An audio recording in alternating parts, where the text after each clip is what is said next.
qu'il a pu faire, de tout ce qu'il est devenu, alors que Dieu a mis le choix au devant de nous. C'est pourquoi un jour Jésus va dire une chose simple. Aujourd'hui, celui qui croit en moi obtiendra la vie de Dieu en lui. Et celui qui ne croit pas en moi, la colère de Dieu demeure sur sa tête. La colère de Dieu est sur sa tête. Et c'est pourquoi aujourd'hui, peut-être que tu passes ici. Tu n'as jamais entendu parler de Jésus-Christ. Peut-être que tu as rencontré Jésus-Christ au travers de la religion. Mais j'aimerais te dire que Jésus n'est pas venu pour installer une religion. Jésus peut venir avoir une relation personnelle avec toi. Jésus veut établir une relation personnelle avec toi, mon frère, avec toi, ma soeur. Mais c'est à toi de voir. C'est à toi de savoir si aujourd'hui tu es en réconciliation avec Dieu. C'est à toi de voir si aujourd'hui, maintenant, si tu quittes la terre, est-ce que tu es en bon terme? Est-ce que tu sais où est-ce que ira ton âme? Est-ce que tu sais où est-ce que ton âme s'y dirigera? Peut-être qu'on sait où on va aller. Peut-être qu'on prend la rue Neuve, on veut sortir à Gare du Nord.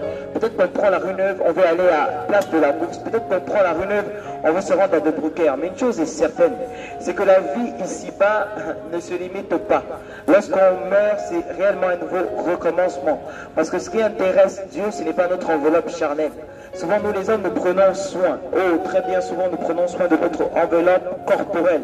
Nous nous habillons avec des vêtements de valeur, nous nous habillons avec des marques, des fringues de marque et tout ça. Mais nous ne prenons pas soin de notre cœur. Nous ne prenons pas soin de la véritable personne que nous sommes à l'intérieur. Et ce que Dieu veut, c'est que la véritable personne qui est à l'intérieur puisse trouver le salut. Ce que Jésus a toujours voulu, ce que Dieu a toujours voulu, c'est que la personne intérieure que vous êtes puisse avoir le repos. La personne qui connaît les colères, la personne qui connaît l'amertume, la personne qui a le manque de pardon, la personne qui vit dans la jalousie, la personne qui a la tristesse, qui a la dépression, la personne qui n'arrive pas à s'en sortir, la personne qui a le manque d'estime de soi-même, la personne qui se sent jugée. C'est cette personne-là que Jésus veut restaurer. C'est cette personne-là que Jésus veut rencontrer. Mais c'est à vous de faire le choix. C'est à vous de faire le choix. Car il dit aujourd'hui, je mets la vie et la mort au devant de toi. Ça veut dire que vous et moi, nous avons un choix. Nous ne sommes pas des robots. Nous avons été créés à l'image de Dieu et Dieu nous a donné une caractéristique qui vient de lui qui s'appelle le libre arbitre. Ça veut dire la capacité de choisir. Cet après-midi ou aujourd'hui, vous avez la capacité de choisir soit la vie que vous menez maintenant et d'en subir les conséquences. Donc ça peut être ça peut être la colère, ça peut être la haine, ça peut être le divorce, soit de choisir la vie de Dieu qui vous communiquera l'amour, l'unité qui vous donnera la paix dans le cœur. J'aimerais vous dire que Jésus-Christ et Dieu ne se trouvent pas dans la religion. La religion ne satisfait pas le cœur de l'homme. C'est pourquoi les hommes ont abandonné la religion. Parce que la religion ne transforme pas la vie des gens. Ce qui transforme la vie des gens, c'est lorsque le cœur est impacté par quelque chose. Et la vie que Jésus promet de donner, c'est la vie divine. C'est la vie qui transforme notre cœur, qui nous guérit de l'intérieur. Face aux blessures intérieures que nous avons, les psychothérapies, les psychiatres, les psychologues ne peuvent rien. Elles sont insuffisantes, elles sont même faibles, elles sont inefficaces. Mais face à la vie de Dieu, lorsque la vie de Dieu vient dans le cœur d'une personne, cette personne devient une nouvelle créature. Il est écrit que nous devons tous naître de nouveau. Ce n'est pas que notre homme physique doit retenir dans le ventre de notre mère, c'est que notre homme intérieur doit venir à Dieu, pas à la religion, à Dieu. Parce que Dieu est un père qui vous aime. Quel est ce père qui laisserait cet enfant-là se perdre? Quelle est cette mère qui abandonnerait cet enfant-là? Et tant bien même qu'une mère peut abandonner un enfant, et ça c'est un fait de société, mais Jésus, si vous lui donnez votre vie aujourd'hui, Jésus ne va jamais, jamais vous abandonner. Jésus ne va jamais, jamais vous délaisser. Jésus ne va jamais, au grand jamais, jamais vous trahir. Mais c'est à vous de faire le choix. C'est à vous de faire le choix. On croit à beaucoup de choses qu'on ne voit pas. L'être humain croit qu'il possède une intelligence. L'être humain croit qu'il possède une âme. Pourtant, une âme et une intelligence n'ont pas de corps matériel. Mais une âme et une intelligence ont la capacité de créer des choses. Ainsi, il en est de même de Jésus-Christ. Il n'a pas de corps matériel, mais il a créé le ciel et la terre, il vous a créé, vous et moi. Il a donné sa vie pour vous et moi. Peut-être que vous vivez dans la drogue, peut-être que vous vivez dans la dépression, peut-être que vous n'avez pas de salut, peut-être que vous n'avez pas de repos. Vous avez un salaire, mais cela ne vous suffit pas. Parce qu'on peut avoir un salaire et vivre malheureux. On peut avoir tout l'argent du monde, mais dans le cœur, on est brisé. On peut avoir tous les trésors du monde, mais dans le cœur, on est affligé. Dans le cœur, on apprend de repos, on apprend de salut, on vit dans des angoisses. Mais Jésus est venu pour enlever l'angoisse dans le cœur de l'homme. Jésus est venu pour enlever la tristesse dans le cœur de l'homme. Il ne s'agit pas de religion. Il ne s'agit pas d'appartenir à une religion. La religion n'a jamais sauvé quiconque. La religion n'a jamais transformé la vie de quiconque. La religion n'a jamais apporté ce que l'homme désirait tant. Ce que l'homme a perdu, ce n'est pas la religion. Ce que l'homme a perdu, c'est une relation avec le divin. Ce que l'homme a perdu, c'est la relation avec un être supérieur. Ce que l'homme a perdu, c'est la relation avec celui qui l'a créé. Ce que l'homme a perdu, c'est la vie intérieure, sa vie spirituelle. L'homme a pris conscience de la vie naturelle. L'homme prend conscience de ce qui est naturel autour de lui. Mais l'homme est incapable de lutter face à la dépression en lui. L'homme est incapable de lutter face à la culpabilité en lui. L'homme est incapable de lutter face à toutes ces choses. Et Jésus est venu aujourd'hui pour affranchir une personne. Si aujourd'hui vous avez la possibilité d'entendre ce message, ce n'est pas en vain. Si aujourd'hui vous avez la possibilité d'écouter ce message, ce n'est pas en vain. Si vous passez dans cette rue, ce n'est pas le hasard. Le hasard n'existe pas. Quelqu'un m'a dit un jour que le hasard, c'est la forme que prend Dieu pour interpeller les hommes. Le hasard, c'est la forme sous laquelle Dieu passe pour parler aux hommes.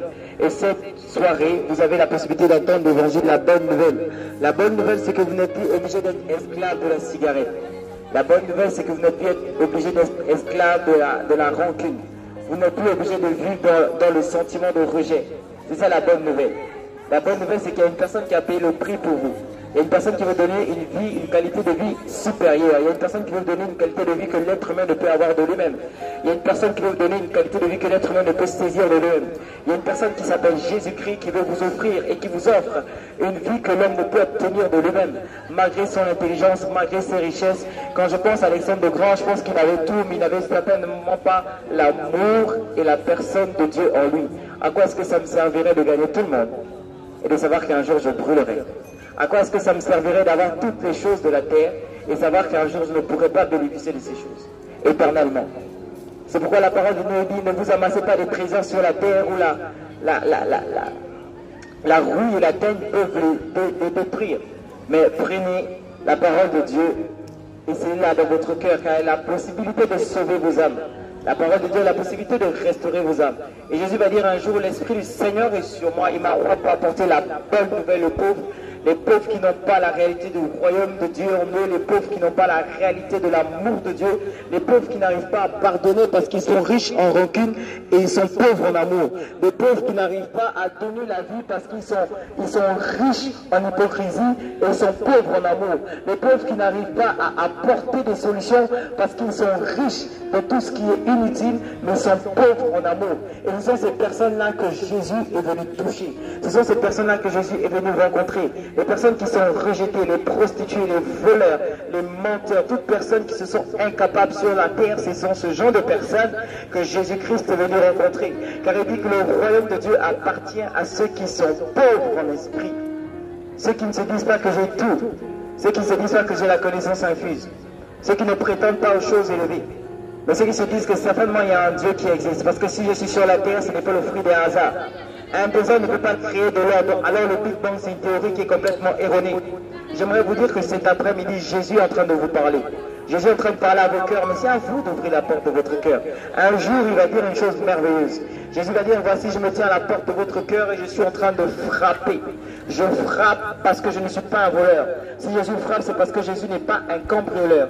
Seul un cambrioleur, seul un voleur rentrera dans votre maison sans vous demander votre consentement, sans vous demander votre approbation, sans vous demander votre permission.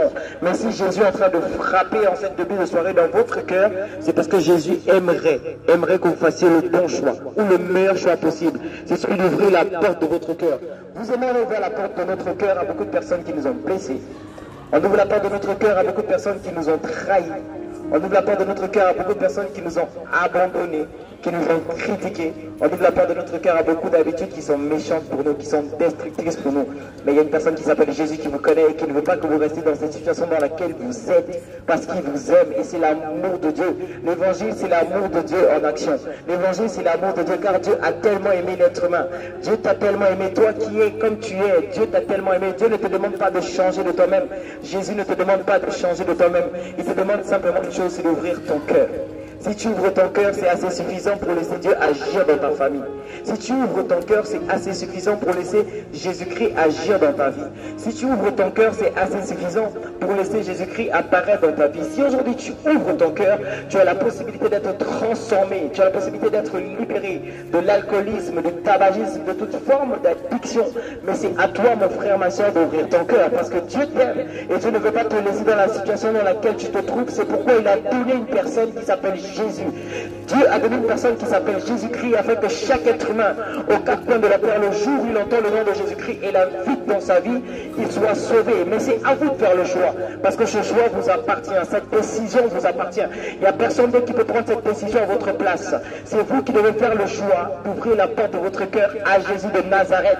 C'est vous qui devez faire le choix d'ouvrir la porte de votre cœur à celui qui vous aime réellement, celui qui ne vous juge pas, celui qui ne vous condamne pas, malgré votre accoutrement, malgré les cigarettes que vous fumez par jour, malgré les mauvaises habitudes que vous avez. Il y a une personne qui vous aime tel que vous êtes, même si vous êtes méchant, même si on vous traite de rejeter, même si on ne le considère pas. Il y a une personne qui vous aime tel que vous êtes, qui s'appelle Jésus. Mais c'est à vous de faire le choix. C'est à vous de faire le choix. Jésus vous aime comme vous êtes. Jésus est la lumière du monde. Il dit, pendant que je suis dans le monde, je suis la lumière pour le monde. Ça veut dire que le monde est éteint. Ça veut dire que le monde n'a pas de solution. Face au divorce, le monde est insuffisant. Le monde n'a pas de puissance. Face aux guerres, le monde n'a pas de puissance. Face à l'absence de paix, le monde n'a pas de puissance. Face à la dépression, le monde n'a pas de puissance. Face à la schizophrénie, le monde n'a pas de puissance. Face à la bipolarité, le monde n'a pas de puissance. Mais je connais une personne qui s'appelle Jésus-Christ, qui dit en mon nom tout fléchi et que je portais sur vous mes maladies afin que vous soyez guéris. Peut-être que vous êtes malade, invitez simplement Jésus. Il y a quelques années, j'ai eu un cancer des reins généralisé et les médecins ne pouvaient rien faire. C'est Jésus dont je suis en train de parler, m'a totalement guéri. 4 ans après, me voici debout en train de parler de ce Jésus qui vous aime, qui m'aime et qui s'est offert lui seul à la croix afin que vous ayez la vie. Vous passez ici, peut-être vous vous dites que Dieu n'existe pas, mais votre être entier rend témoignage que Dieu existe. Votre conscience donne témoignage que Dieu existe. Parce que de votre conscience, il y a une partie. Il y a une partie de votre conscience qui vous rappellera toujours l'éternité. Alors que l'éternité est une caractéristique de Dieu.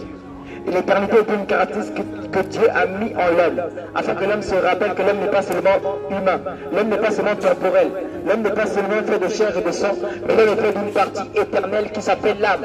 Et c'est cette âme-là que Jésus-Christ est venu sauver. Jésus-Christ n'est pas venu sauver le corps. Jésus-Christ n'a rien à voir avec les religions. Dieu n'a rien à voir avec la religion. Dieu est venu pour sauver votre âme et mon âme. Jésus est venu pour sauver et restaurer notre âme. Il dit, l'Esprit du Seigneur est sur moi, car il m'a oint pour annoncer la bonne nouvelle aux pauvres. Il m'a oint pour restaurer ceux qui ont le cœur brisé. Peut-être que vous avez le cœur brisé parce que vous étiez abandonné, vous avez été abusé sexuellement. Jésus est capable de vous restaurer. Jésus est capable de vous reconstruire. Même si vous avez des difficultés comme vous étiez jeune, tout petit, Jésus est capable de vous reconstruire. Jésus est capable de reconstruire l'âme qui a été brisée par les situations de la vie. Jésus est capable de rebâtir l'âme qui avait été affligée par les situations de la vie. Jésus est capable de reconstruire l'âme qui avait été complètement bouleversée, renversée, meurtrie par les situations, par les personnes dans la vie. Mais ça veut faire le choix. Parce qu'il est venu pour vous, il vous aime. Il vous aime. Vous n'allez pas me voir peut-être ici demain, je vais rentrer chez moi, mais moi je sais le jour où je mourrai, où j'irai. Parce qu'il est écrit que celui qui a le Fils de Dieu en lui, celui-là a la vie éternelle et celui-là ne viendra pas en jugement. Donc si votre religion vous dit que vous allez paraître en jugement, ça veut dire que vous n'avez pas encore reçu la justification. Ça veut dire que Dieu vous voit encore comme un pécheur, alors que Dieu n'exauce pas les pécheurs. Mais si quelqu'un le mort et fait sa volonté, c'est celui-là que Dieu exauce. Ça veut dire que vous pouvez appartenir à une certaine religion comme je peux. J'ai essayé de m'en sortir. J'ai essayé de calmer ma colère avec la consommation de cigarettes. J'ai essayé de calmer mon stress avec la consommation d'alcool et de cigarettes. J'ai essayé de calmer mon angoisse avec la consommation de drogue et de cigarettes. Et aujourd'hui, si tu es capable, Jésus, d'enlever l'angoisse de mon cœur. Jésus, si tu es capable d'enlever l'addiction de mon cœur. Jésus, si tu es capable d'enlever la colère, si tu es capable d'enlever la peur en moi, Jésus, je t'ouvre la porte de mon cœur alors. C'est le message que je voulais vous donner, c'est parce que Dieu vous aime tel que vous êtes et qu'il a donné une personne qui s'appelle Jésus. Il n'y a pas d'autre médiateur entre Dieu et les hommes. Il n'y a pas un autre chemin entre Dieu et les hommes. Il n'y a pas une autre vérité entre Dieu et les hommes. Il y a la vérité, le chemin et la vie éternelle qui se trouve dans le Fils de Dieu qui a été manifesté en un homme en tant que Jésus-Christ. Jésus-Christ vous aime. Jésus vous aime. Qu'importe vos erreurs, lui vous aime. Dieu vous aime. Dieu vous aime. La religion nous a appris que Dieu est un Père qui a un fouet qui attend nos erreurs. Non. Dieu n'est pas ce genre de Père. Dieu est un Père qui voit nos erreurs, nous corrige et qui nous encourage à aller de l'avant. Dieu vous bénisse.